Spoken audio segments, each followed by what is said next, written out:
सभी दर्शकों को नमस्कार, राम राम।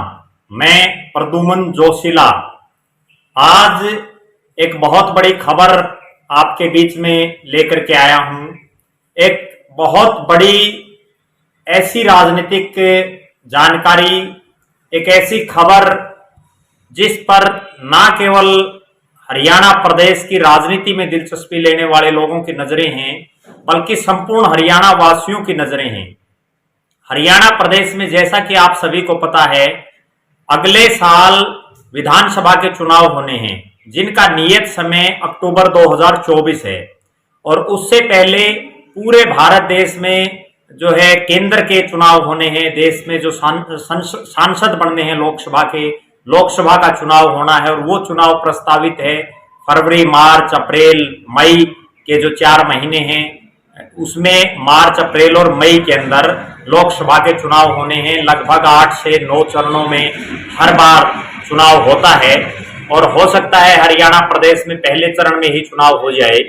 लेकिन कल प्रदेश की राजनीति में एक ऐसी बात, हिंदुस्तान की राजनीति के बहुत बड़े नेता, भारतीय जनता पार्टी के 2 नंबर पर जो सबसे बड़े नेता हैं नरेंद्र मोदी जी के बाद, और देश के गृह मंत्री और भारतीय जनता पार्टी के पूर्व जो राष्ट्रीय अध्यक्ष रहे हैं, जो तमाम रणनीति पार्टी की बनाते हैं, जिन्होंने आधुनिक इस भारत का पूरे राजनीति का चाणक्य भी कहा जाए तो कोई अतिशयोक्ति नहीं होगी, अमित शाह जी ने एक बहुत बड़ी बात कल जो है इशारों में उन्होंने बिल्कुल क्लियर कर दिया कि उन्होंने अपनी पार्टी के जो सोनीपत लोकसभा क्षेत्र के छोटे से लेकर के बूथ लेवल के जो पालक हैं उनसे लेकर के और मंडल, जिला लेवल और उन सब पदाधिकारियों की एक बैठक में उन्होंने कहा कि हरियाणा प्रदेश में अभी जब देश में लोकसभा के चुनाव होंगे तो सभी 10 की 10 लोकसभा सीटों पर जो है भारतीय जनता पार्टी के सांसद जिताने हैं, और उसके कुछ समय बाद विधानसभा के भी चुनाव होने हैं। उन्होंने ये बात कही कि हो सकता है, संभावनाएं ऐसी हैं, पार्टी इस चीज पर विचार कर सकती है कि विधानसभा के चुनाव भी लोकसभा चुनाव के साथ हो जाएं। ये बहुत बड़ी खबर है। और जब एक इतने बड़े लेवल का नेता इस तरह से राजनीतिक इतना बड़ा आदमी अगर एक सांस भी लेता है तो उसके भी एक मायने होते हैं राजनीति में। और उन्होंने जिस तरह से कयास राजनीतिक रूप से लग गए हैं कि हरियाणा प्रदेश में लगभग हम ये कह सकते हैं कि हो सकता है लोकसभा चुनाव के साथ साथ ही विधानसभा चुनाव हो जाएं।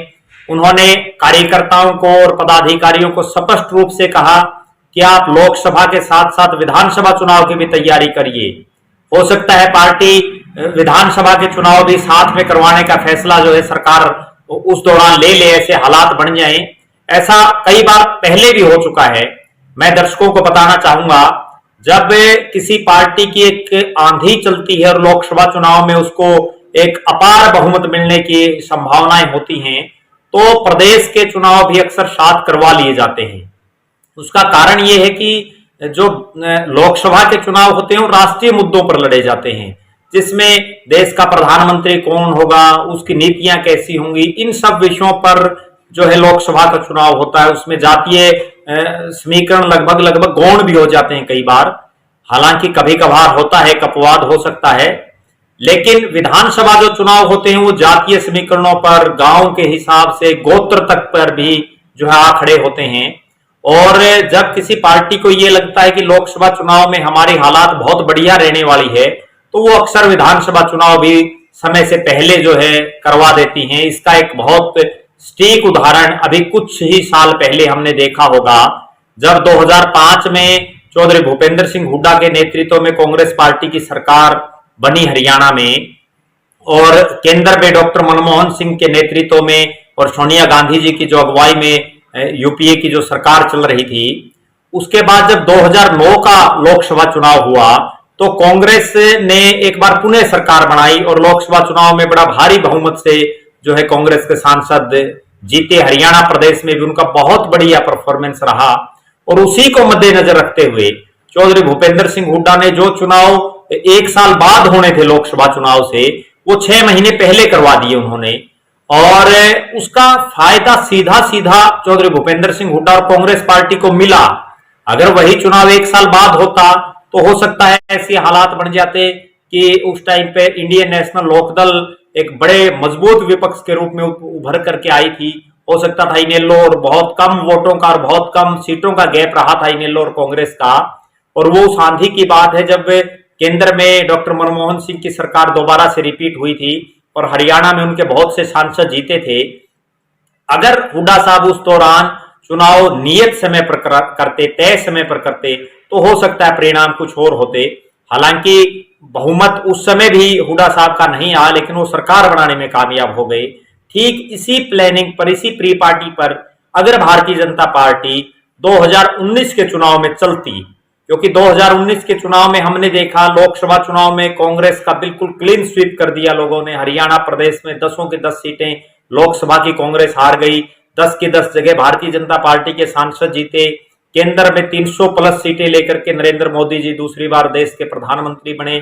और लगभग जो हमारा उत्तर भारत कह लीजिए, वो तो बिल्कुल क्लीन स्वीप जो है भारतीय जनता पार्टी ने किया।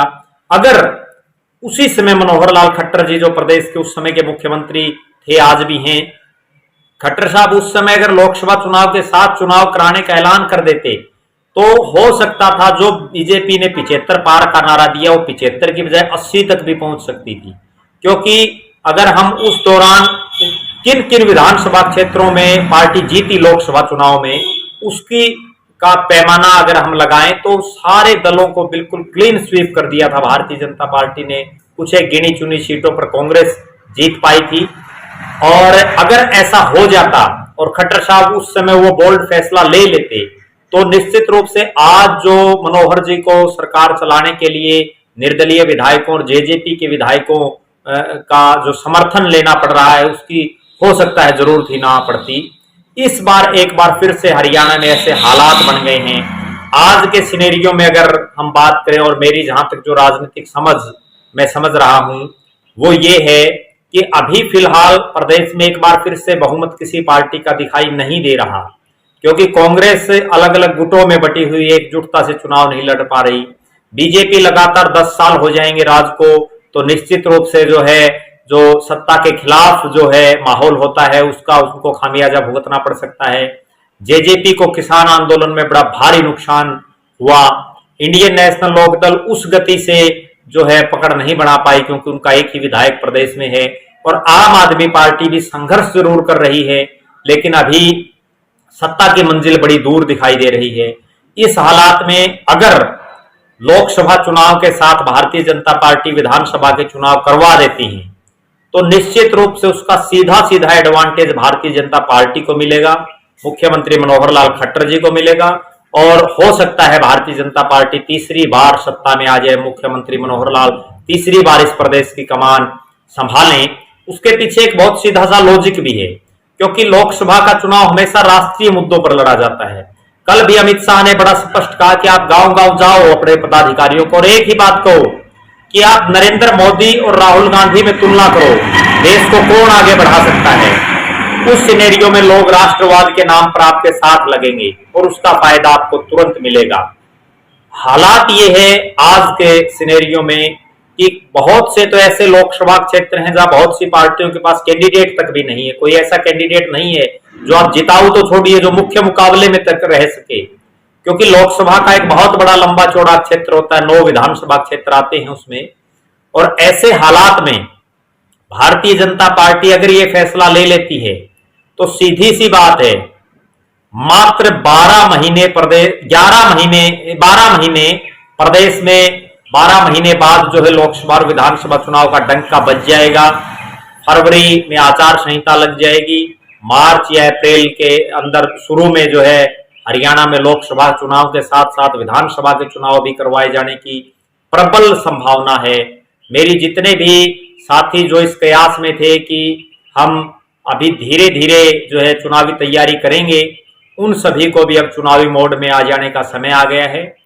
इसी तरह की अन्य जानकारियां जो है आप लगातार हमसे जुड़े रहें। आपका बहुत बहुत धन्यवाद। आपका अपना प्रदुमन जोशीला नलवा।